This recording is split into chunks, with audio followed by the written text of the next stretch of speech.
If you know about the Insta360 Go camera, then you know that there's been a recent app update. You now have the choice of being able to make videos using a wide point of view or a narrow point of view. In this Insta360 Go tips and features video, I'm going to tell you all about the new linear mode and how to use it, what it looks like. So let's go.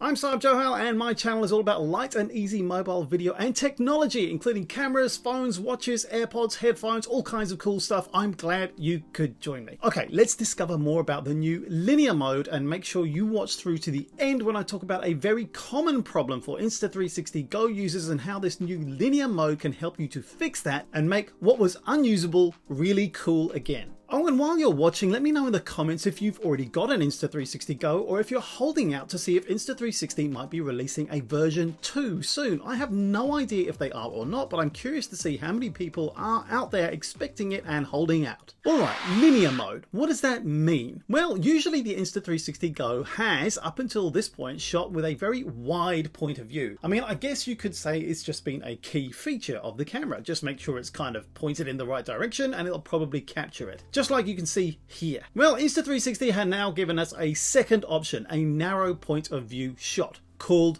linear. And the good news is, like with many of the Insta360 Go features, you can just shoot now and can choose later on how you want to render the video, with a wide point of view as usual or with this new linear narrow point of view. It's not just a recrop, but it does give a look of punching into a different kind of view, a different kind of a look. Coming up shortly, I'll walk you through the Insta360 Go app interface and I'll show you exactly where you can find the new linear option and how to use it. But first, let's see what difference it can make to your footage. You can see it in this 16:9 footage. Let's look at the wide version and now let's look at the linear version. And you can see how much tighter this is. So I guess the wide version might be good if you're trying to see the entire scene, or if there's a lot going on in the background and you want to show that. And perhaps the tighter linear mode shot is good for when you really want to focus on action, perhaps someone talking or doing something in particular. I just want to point out something to you here.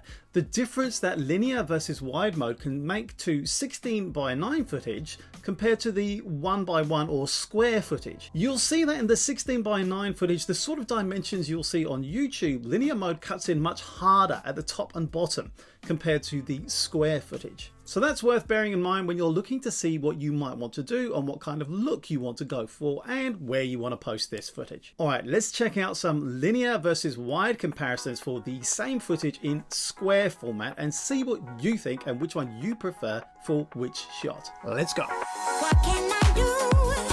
What can I say? Please make it undone. What you did to me, I was so caught up when you happened to me. Make it undone, 'cause my heart is breaking. What can I do? What can I say? Please make it undone.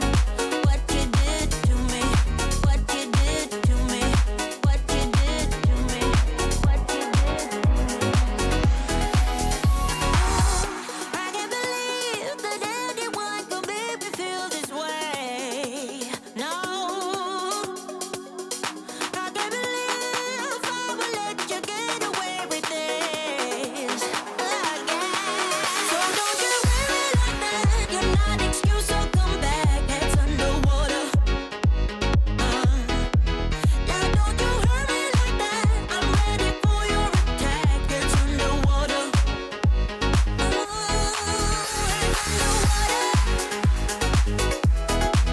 It's underwater. Alright.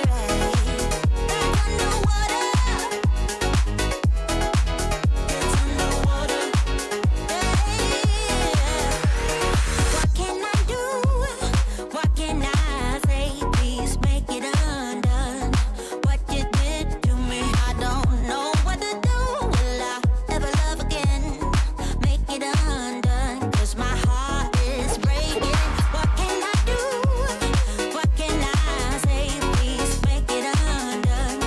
What you did to me, what you did to me, what you did to me, what you did to me.